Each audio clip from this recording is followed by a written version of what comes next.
Você sabe como funcionam as campanhas políticas no Brasil?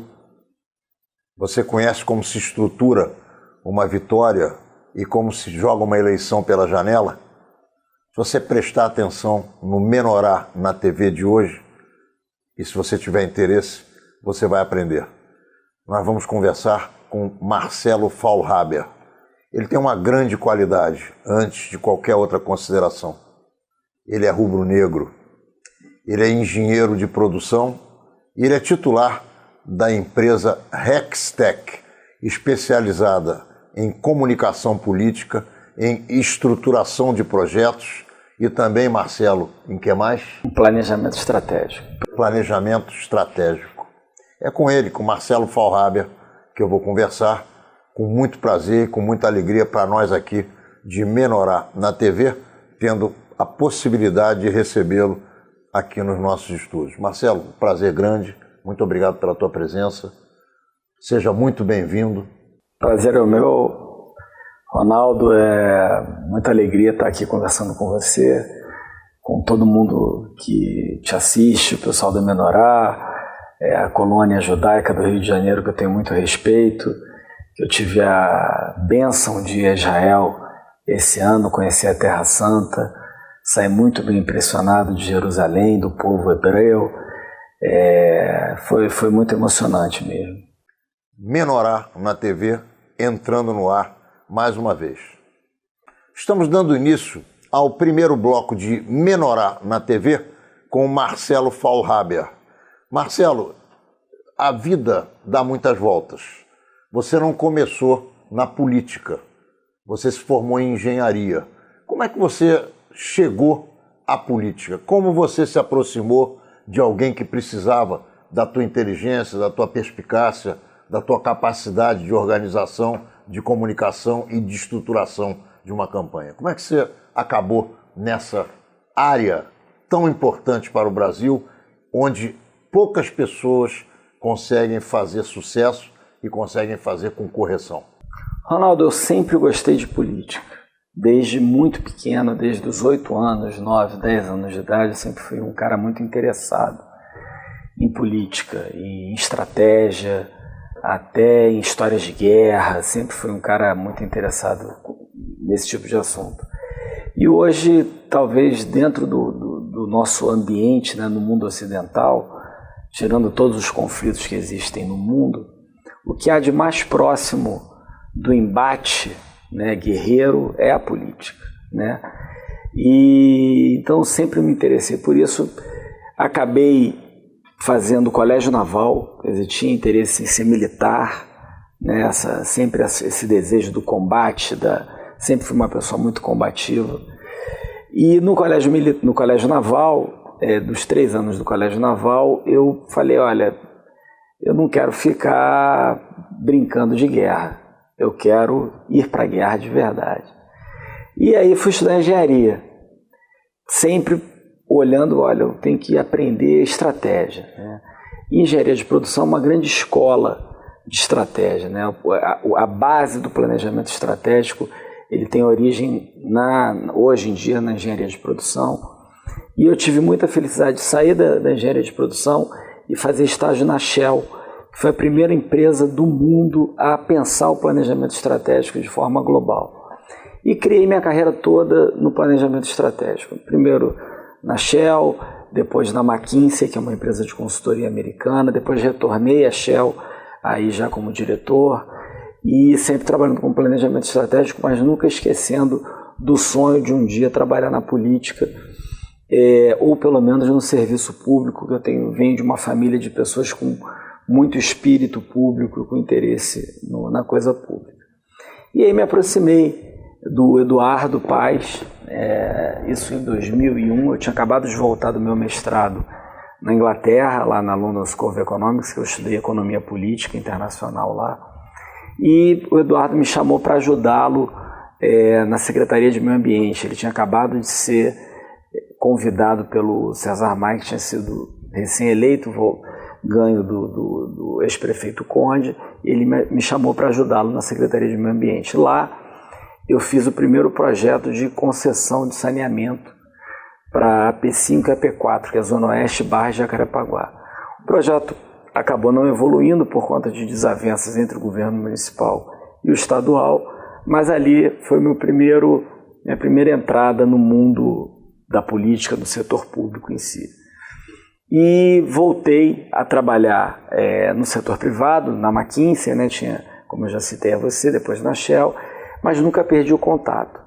Em 2005, o Eduardo saiu, 2004 saiu do PFL, do DEM e tal, e foi para o PSDB e me chamou para ser diretor do Instituto Teotônio Vilela aqui do Rio. Eu fiz isso com muita alegria, fui tucano, antes já tinha sido filiado ao PSDB lá nas eleições do Covas em 90, e depois não estava feliz com os caminhos do PSDB, me filiei ao PPS com Ciro Gomes, fiz campanha pro Ciro em 98 aqui, campanha de rua com universidades e tal. Enfim, aí fiquei no PSDB com o Eduardo. Eduardo, em 2006, foi candidato ao governo do Estado e me pediu para fazer o programa de governo dele, que nada mais é do que um planejamento estratégico do que o prefeito ou do que o governador pretende entregar. O Eduardo mudou a eleição, mas apoiou o governador Sérgio Cabral, que o convidou para ser secretário de Esporte, Lazer e Turismo. E aí lá eu estruturei toda a secretaria, também pensei em planejamento da secretaria, mas fiquei por 2 meses só, que eu estava indo para a AIA pela Shell e não tinha interesse de ficar ali naquele momento e saí. Voltei, não fui feliz lá na Holanda, um lugar que não tem nada a ver com o que a gente vive, né? Com o Brasil, com saudade do Flamengo, da praia, de muita coisa. Voltei e acabei sendo chamado por ele novamente para coordenar o programa de governo dele na campanha de 2008. Coordenei o programa de governo e fiz parte do núcleo de estratégia junto com o então marqueteiro Renato Pereira, com o Hudson Carvalho, que é um jornalista muito bacana. E lá a gente discutia, né, fazia pesquisa, pensava estratégias de campanha, e foi uma campanha vitoriosa. E fiquei com o Eduardo ainda 2 anos como subsecretário-chefe da Casa Civil, ajudando o então secretário Pedro Paulo a montar todos aqueles projetos que ele já divulgou bastante aí na mídia, desde os BRTs, as clínicas da família, a concessão do saneamento na Zona Oeste, enfim, uma série de projetos que a gente fez lá naquele momento. Mas com 2 anos, aquele desgaste de uma pessoa que era meu amigo e se tornou meu chefe, naturalmente há um desgaste aí. E eu acabei saindo do governo e fui trabalhar em Minas Gerais com o prefeito Márcio Lacerda. Fiquei por lá 4 anos como secretário de desenvolvimento e aí entrou um novo momento na minha carreira, que é essa coisa da estruturação de projetos de PPP e concessão. Por isso que hoje a minha empresa faz 3 coisas. Ela cuida de comunicação política, quer dizer, faz campanha, estratégia, como eu fiz agora com o prefeito eleito Crivella, cuida também de planejamento estratégico, programa de governo e, por último, de estruturação de projetos de PPP e concessão. Então, foi assim que eu saí do mundo da engenharia, da estratégia e tal, e acabei entrando no mundo da política e das campanhas eleitorais. Marcelo, a campanha para a prefeitura que nós acabamos de ver se encerrar com o Crivella vitorioso, na minha avaliação, teve uma figura exponencial que deixou que a eleição escapasse do seu candidato por entre os dedos. Estou falando do Eduardo Paes e do Pedro Paulo. Eduardo Paes foi um prefeito operoso, um prefeito competente, um prefeito que modificou a cara da cidade em vários aspectos para muito melhor. Obviamente que deve ter errado e errou, todo mundo erra, não há quem não se equivoque, mas se você colocar numa balança o que o Eduardo fez de bom com o que ele fez de menos bom ou ruim, o que ele fez de bom é muito mais significativo. Ele escolheu o candidato para sucedê-lo. Na minha avaliação, o candidato fez uma série de equívocos, cometeu uma série de equívocos na campanha. Num determinado momento, tirou o Eduardo Paes da campanha ou não deixou que o Eduardo Paes participasse. Se escondeu num determinado plano atrás de várias acusações ligadas às dificuldades matrimoniais que ele tinha, ao invés de enfrentar essa dificuldade, e acabou entregando a eleição de bandeja. Eu pergunto a você, onde está o equívoco dessa candidatura e por que ela não foi vitoriosa, tendo o padrinho dela como um dos grandes prefeitos do Rio de Janeiro, sem conseguir fazer o seu sucessor? Ronaldo, você sabe que o Winston Churchill ganhou a Segunda Guerra, né? Acabou com a Alemanha nazista e não conseguiu se reeleger primeiro-ministro, né? Sim. Isso é conhecido por todo mundo. O Eduardo foi um grande prefeito, né? Eu reputo Eduardo sobre um cara com 3 características onde tem poucas pessoas que são melhores do que ele. O Eduardo é uma das pessoas mais trabalhadoras que eu conheço. O Eduardo é um realizador nato, é um cara que quer realizar. Isso às vezes faz com que ele atropele as coisas, que ele faça coisas e depois volte atrás e tal, porque o desejo de realizar é tão grande. E a terceira coisa é que o Eduardo sabe como a imprensa funciona melhor do que qualquer político no Brasil, tá? Agora, por que ele perdeu essa eleição? Eu não acho que ele perdeu a eleição porque ele escolheu o Pedro. Nem eu. Eu acho que ele perdeu essa eleição por 3 fatores. O primeiro, um desgaste de material.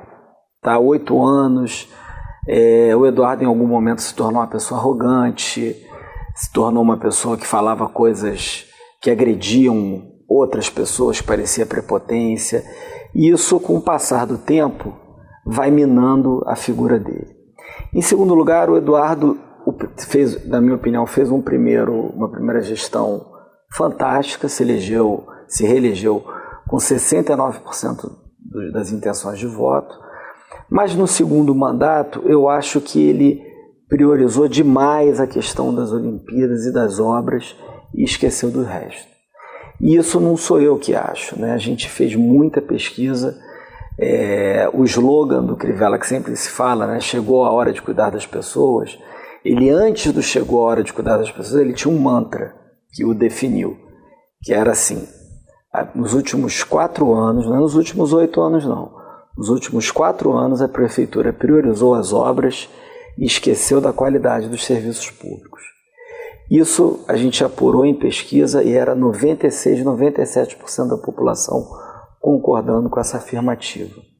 Então, havia um desgaste de material, havia uma necessidade por outsiders na política, porque o cara que fala sempre o que as pessoas querem ouvir, que está na política desde os 20 e poucos anos de idade, esse não era o cara para essa eleição em lugar nenhum no mundo, nem no Rio, nem em São Paulo, nem em Washington. As pessoas queriam alguém diferente, alguém fora desse ambiente, alguém fora do treinamento, né? Então esse foi um fato, o desgaste, a mudança, o shift que teve entre o primeiro mandato e o segundo mandato. Outra coisa que eu acho que é importante frisar para essa derrota do Pedro é a linguagem que foi usada na comunicação da campanha. A Prole ganhou muitas eleições, ganhou a eleição para o Cabral em 2006, para o Eduardo em 2008, depois Cabral de novo 10, Eduardo 12 e Pezão 14, né? Com a mesma linguagem. Aquela coisa do, vamos sentar na mesa redonda, conversar com fulano, visitar ciclano, fazer um bate-papo. Ninguém mais acredita nisso, Ronaldo. As pessoas olham para esse tipo de linguagem e vê artificialidade, não vê verdade. Então, a gente percebeu que as pessoas querem é simplesmente um candidato falando a verdade em frente às câmeras, de forma muito objetiva, obviamente sem perder a qualidade da imagem, da fotografia, da imagem, mas sem firula, sem grupos, sem um talk show, sem grupos de discussão, sem essas firulas, porque isso desgastou também muito, não passava a verdade. E quando você soma isso ao programa de governo do Pedro, que era um programa de governo absolutamente fora da realidade, né, de 100% de ensino integral, vamos construir 350 escolas, fazendo não sei mais quantos quilômetros de BRT, num país que vive a crise que a gente vive. Quer dizer, perdeu a credibilidade na promessa ou no compromisso, perdeu a credibilidade na linguagem, vinha com desgaste de governo e a população querendo um outsider. Não tinha como ganhar a eleição. É isso aí.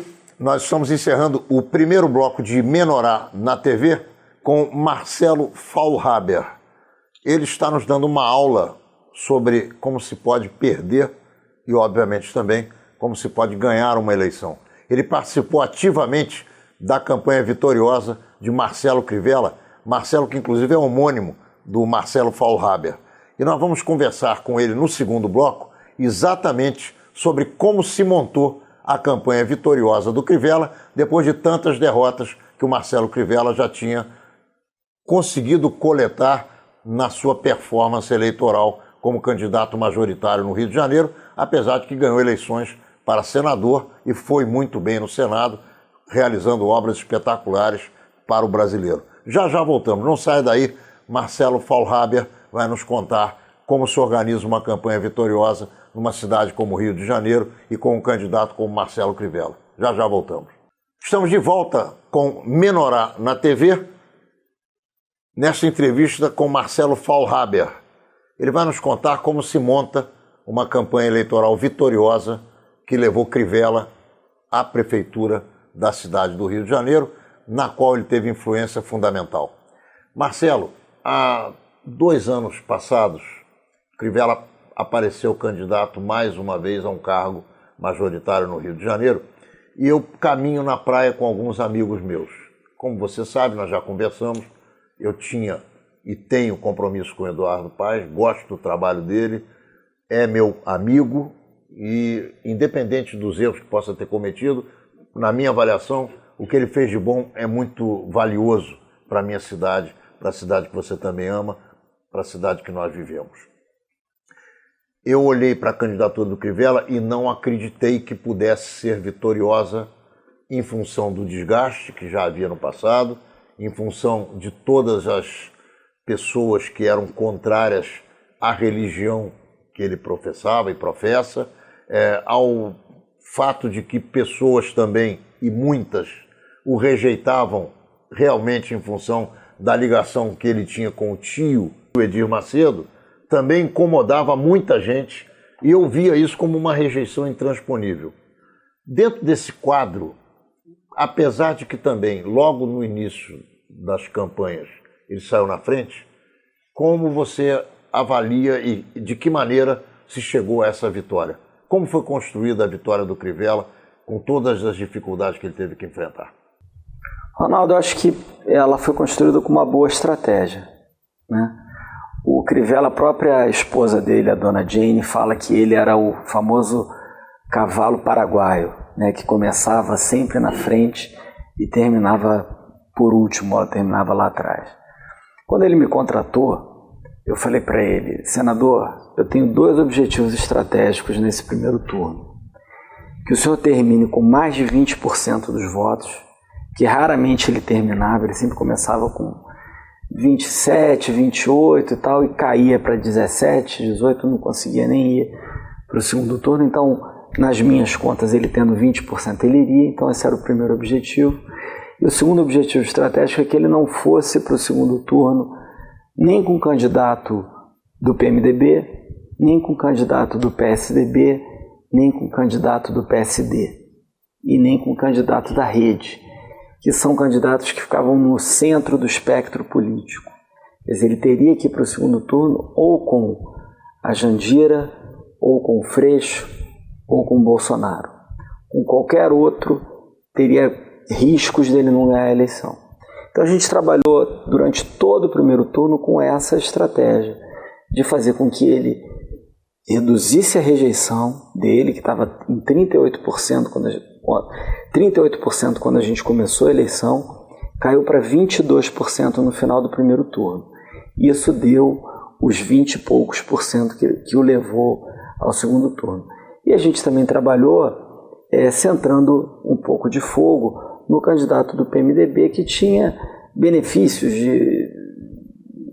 tinha algumas vantagens com a imprensa, com veículos, com pesquisa, etc. Tinha máquina? Tinha máquina, né? Tinha máquina também. Mas não tinha o voto da classe média, né?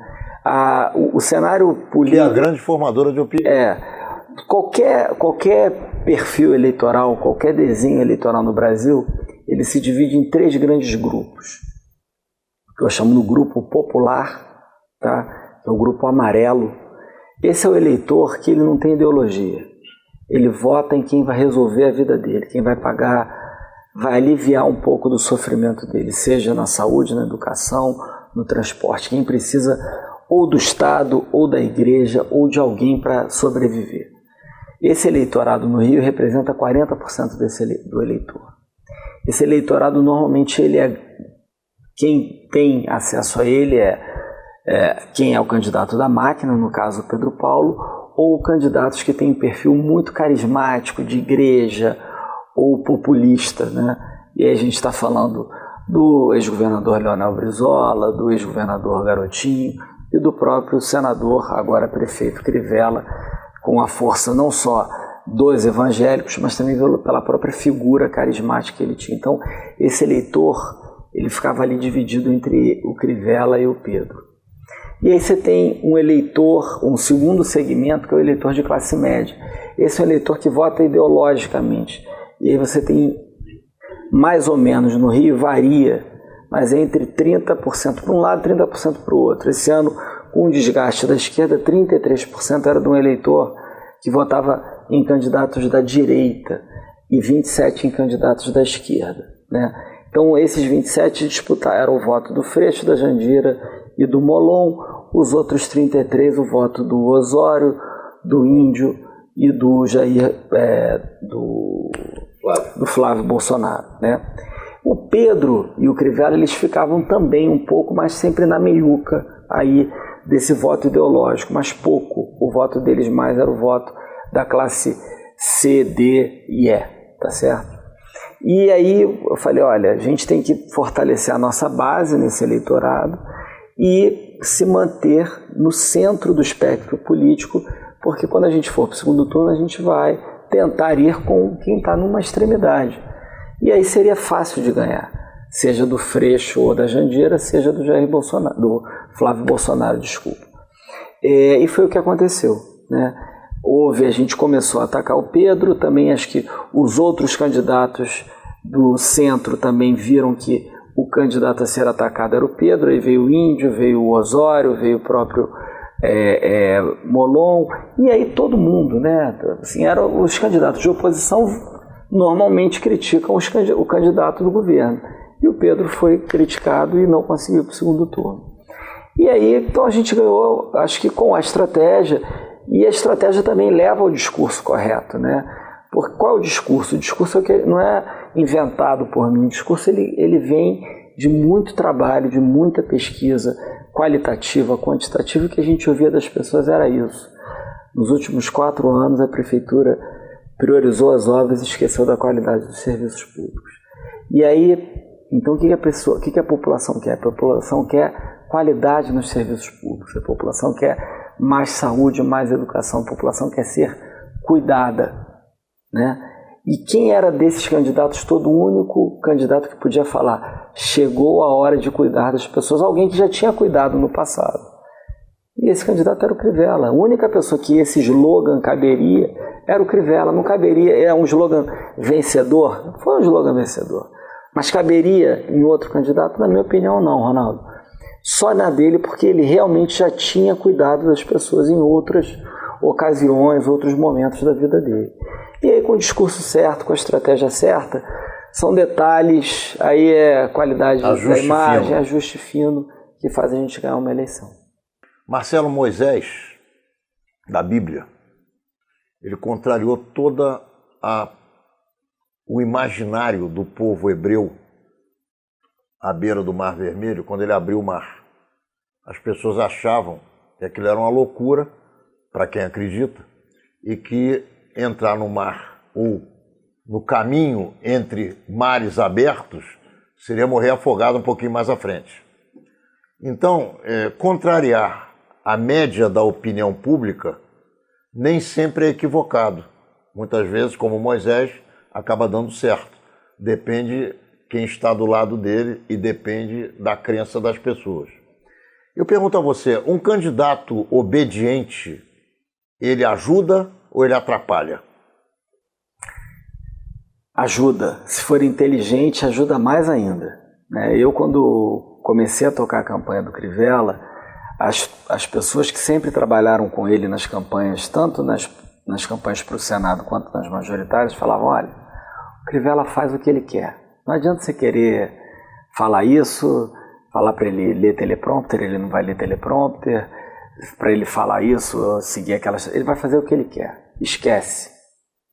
Mas não foi o que eu vi. Eu vi um candidato extremamente atencioso, bom ouvinte e que com bons argumentos era convencido a fazer as coisas. Querendo ganhar. Querendo ganhar. Né? Então, aquela lógica de todas as campanhas dele, da África, Projeto Canaã, Igreja, Cimento Social, você vê que isso tudo não apareceu na campanha. Né?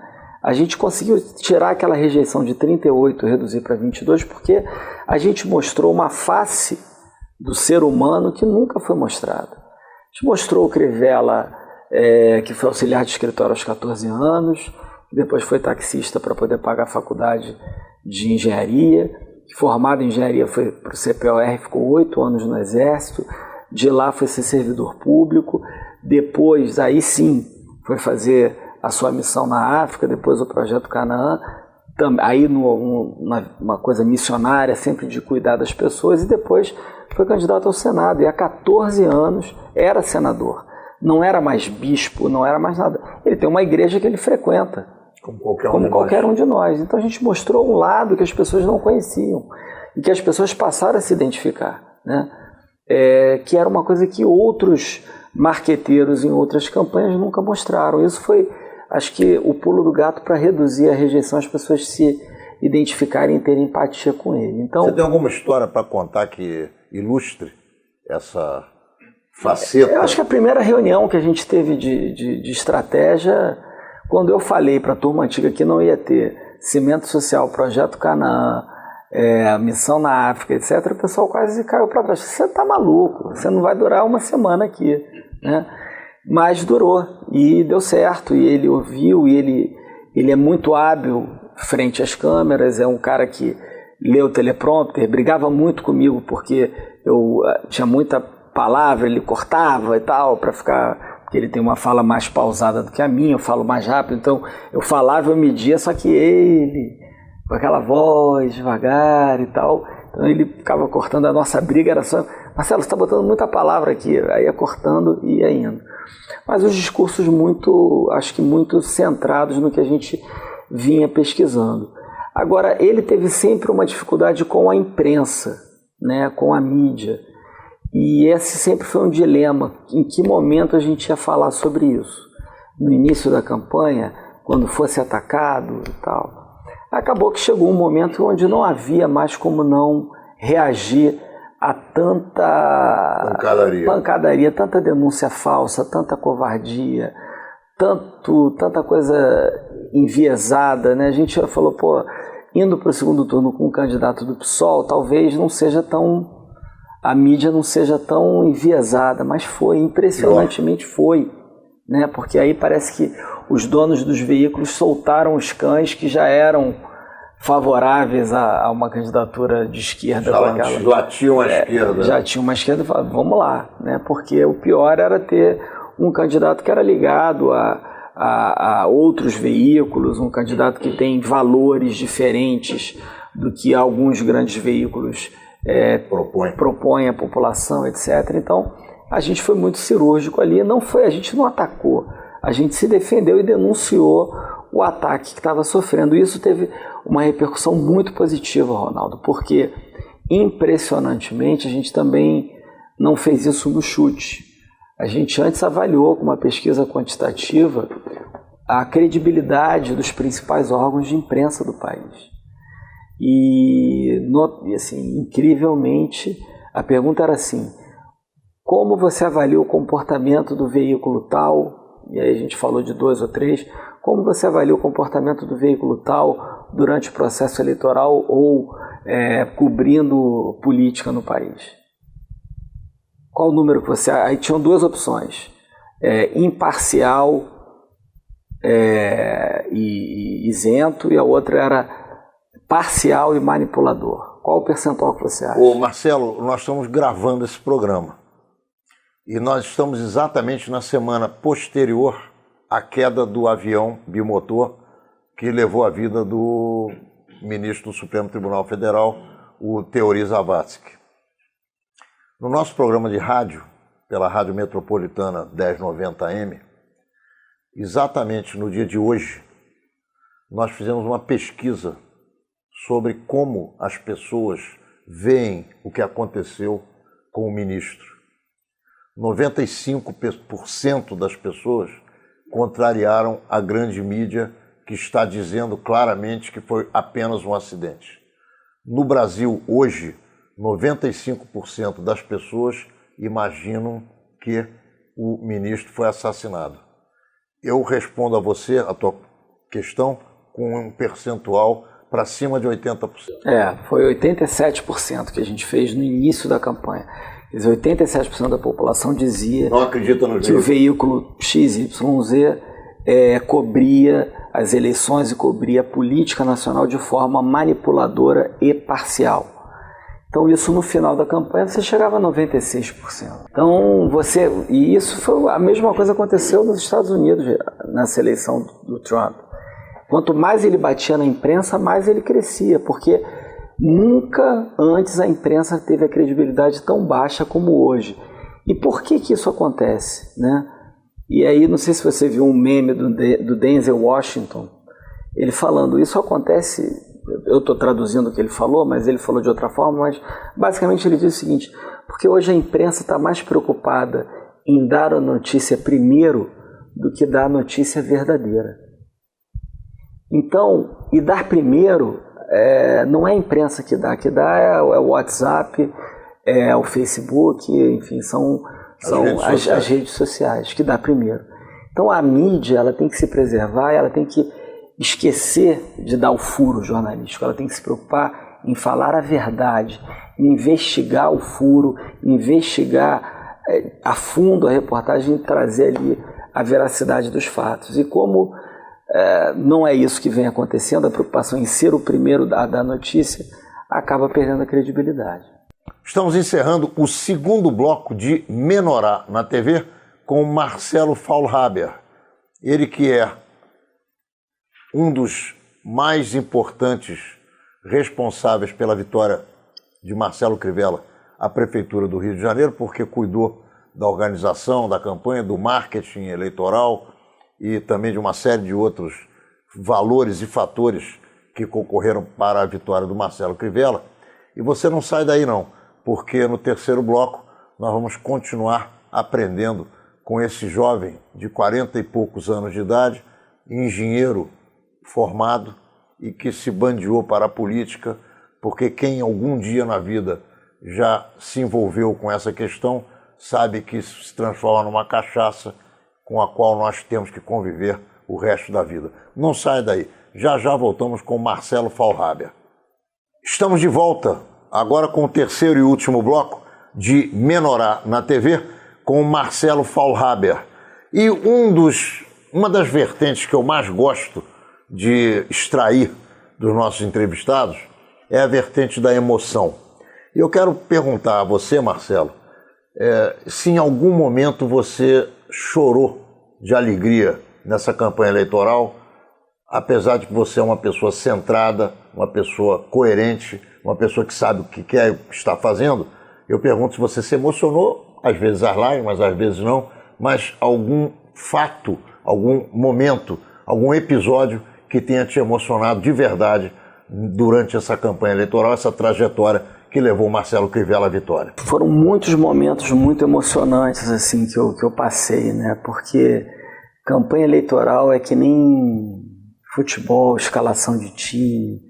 Todo mundo tem a sua opinião, todo mundo tem um palpite, todo mundo. E eu fui muito firme né, no caminho, no que eu acreditava, e tomei pancada de todos os lados, de gente antiga, de gente nova, de gente querendo entrar. E eu acho que o momento mais emocionante foi realmente no dia da vitória, no dia que a gente viu, aliás, minto, foi no dia, foi numa das pesquisas do Datafolha, que quando a gente viu a virada, né, a gente viu uma determinada virada que a gente não esperava, não tinha mais como perder. Foi ali que eu lembro que eu voltei para o estúdio assim muito emocionado, porque eu lembro que quando terminou o primeiro turno, eu falei para ele, senador, a gente vai ganhar essa eleição por 60-40. Eu tenho um modelinho matemático que eu criei, que pega, aí é bom de ser engenheiro, né, engenheiro e publicitário e tal, que pega o nível de conhecimento do candidato, com a rejeição, com a intenção de voto, dá um número. E a gente faz projeções. Eu acertei o primeiro turno em cheio de todo mundo, com uma exceção que foi da Jandira, que teve menos votos do que eu imaginava. O resto, eu acertei assim, com uma margem de erro de 1%. E eu falei para ele, a gente vai ganhar de 60-40 no segundo turno pelo meu modelo. E ninguém acreditava nisso, né? Todo mundo, não, porque ferrou e tal, e tá caindo, e não vai ter como recuperar. E aí eu comecei a ver, porque na primeira semana o Crivella tomou muita pancada e não reagiu. Foi um momento que eu recuei da televisão, Não reagiu contra a tua vontade? Não reagiu contra a minha vontade. Eu recuei, a primeira semana eu recuei. Tinha tanta gente falando, tanta gente palpitando, tanta produtora nova, tanto marqueteiro novo, que eu falei, olha, então vou tirar o pé, deixa o pessoal tocar. E a primeira semana a gente foi muito mal. Tudo andando bem, de repente começa a aparecer gente nova para fazer marketing eleitoral? Explica para mim isso aí que eu não entendi. Aquela coisa, né, que a gente ouve também no futebol, você flamenguista apaixonado como eu, o time que está ganhando não se mexe, né? Mas mexeram. No primeiro para o segundo turno, tentaram mexer. Qual foi o resultado dessa mexida? Foi um desastre, né? Criaram, eu lembro, o primeiro programa do primeiro turno foi o Crivella com um grupo de jovens no Joá, num cenário bonito, e ele falando aos jovens e tal, uma coisa absolutamente artificial que não tinha nada a ver com o Crivella. E o Freixo já começando a mostrar as garras e batendo, e a gente demorou quase 10 dias a reagir, né? Foi quando eu voltei, porque não que eu achasse que a gente tinha que reagir lá na primeira semana, mas eu queria manter o discurso do programa de governo, das propostas, dos valores, etc, etc. E aí a campanha virou uma guerra, né? E aí eu voltei... Uma guerra interna? Não, a guerra interna tinha acontecido, e a guerra começou... A guerra entre os candidatos. Os candidatos. O Freixo que começou os ataques muito violentos contra o Crivella. E aí eu retornei e a gente começou com uma postura também mais beligerante de ataque ao Freixo e deu certo. Porque aí a rejeição o Freixo, no final do primeiro turno, ele tinha, se eu não me engano, entre 14% e 19% de rejeição. No final do segundo turno, ele estava com 61% de rejeição, porque a gente também soube fazer a campanha negativa de forma correta. Quer dizer, no final das contas, em algum momento, houve choque entre o estrategista e o candidato, ou entre o estrategista e os novos baianos, aqueles que chegaram de repente na campanha eleitoral. É por aí? O Crivella ele tem uma característica, né, que é muito peculiar dele, que eu acho que vem até da questão bíblica dele. Ele fala muito assim, o somatório, quanto mais conselhos, melhor a decisão, né? Então ele é uma pessoa que ouve muita gente e ele é uma pessoa de muita boa fé. E você sabe tão bem quanto eu que a política é um lugar onde tem mais gente com má fé do que boa fé. Então essa expressão de que quanto mais conselhos, mais sábio você fica, ou melhor para a tomada de decisão, eu acho que na política não é bem por aí. Você tem que saber quem você tem que ouvir para tomar a decisão certa. Então, ele, nessa coisa dele muito salomônica, de ouvir muita gente, de ouvir vários conselhos e tal, E tinha acabado de ter aquele episódio onde a gente colocou uma foto do Eduardo Paes, Pedro, Paulo, Sérgio Cabral e Pezão juntos, né? A gente bateu e a gente tinha tirado o Lula da foto. E aí, até gente da equipe que queria a minha cabeça por causa de vaidade, inveja, ciúme, sei lá o quê. Como é que você vai e altera uma foto, não sei o quê, papapá. A gente não queria mostrar o Lula. O Lula não era o adversário, né? A gente podia ir para o segundo turno, não com o candidato da esquerda, a gente podia ir para o segundo turno com o Flávio Bolsonaro. O apoio do Lula ia ser importante. Então criaram aquela coisa toda e muita gente ouvindo, muita gente, ele num determinado momento ficou na dúvida. E também teve uma postura muito engraçada também. A Justiça Eleitoral no primeiro turno a gente não podia fazer nada. Tudo era proibido, tudo era computação gráfica, tudo era ilegal não, estava fora do padrão eleitoral. Fora das normas. O segundo turno pôde tudo, né? Estranhamente. Então a gente também teve que mudar um pouco a lógica. Mas teve esse momento onde realmente houve um certo choque entre mim e ele. Logo depois do primeiro turno, a gente vitorioso, indo para o segundo turno com um candidato que a gente gostaria de ter ido, né, desde o início, ou o Freixo ou o Bolsonaro, mas mesmo assim teve esse choque de tanta gente que ele ouvia. Marcelo, como você avalia os primeiros passos do atual prefeito do Rio de Janeiro, Marcelo Crivella, que você não só ajudou a eleger, como foi fundamental para a vitória eleitoral do nosso senador? Você acredita que ele está indo no caminho certo? Você acredita que no final dos 4 anos desse governo nós vamos ter melhor qualidade de vida no Rio de Janeiro? Como você avalia o que vem acontecendo no Rio, o que vem acontecendo com a atitude do prefeito e o que vem acontecendo no sentimento da população?